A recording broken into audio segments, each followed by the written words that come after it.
Hello guys, tingnan nyo itong ano, lumipat na kami sa bagong bahay. Ito yung harap, ito yung main door. Dito, main door, may abang na gripo. Hindi ko alam kung para saan yan. Tapos, dating naman dito, sa garahe, wala siyang abang na gripo. Sa garahe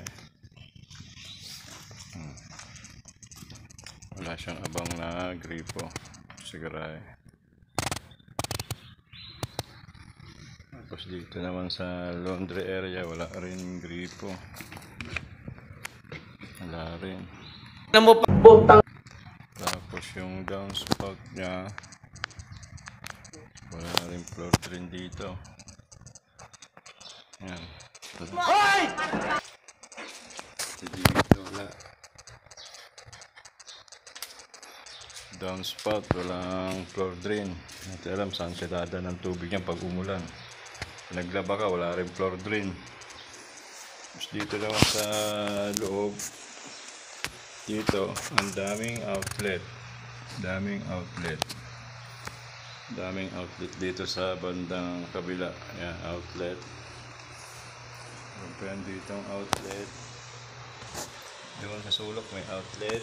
Pagdating naman sa kabila, isang piraso lang. Gago! Piraso lang outlet. Oh, wala.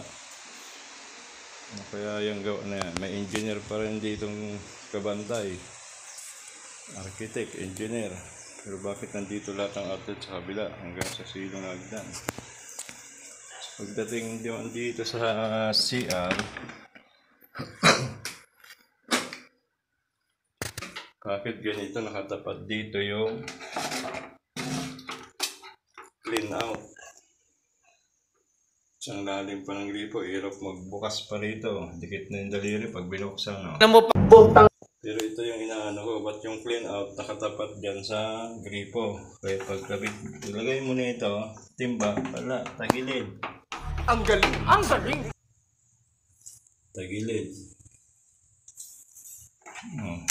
Comment ka po kung tama po ba yung clean out na yan, tapat gripo na yan.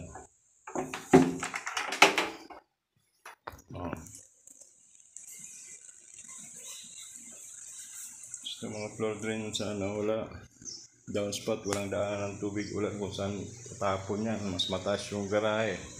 Di siyempre papasok dito yan, ang baba pa naman.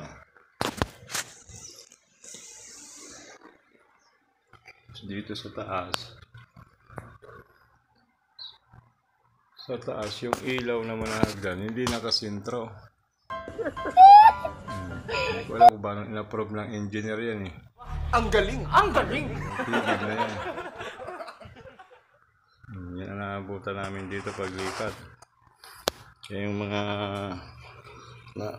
master dyan, pa-comment nyo nga kung tama ba yan. Hanggang dito na lang po.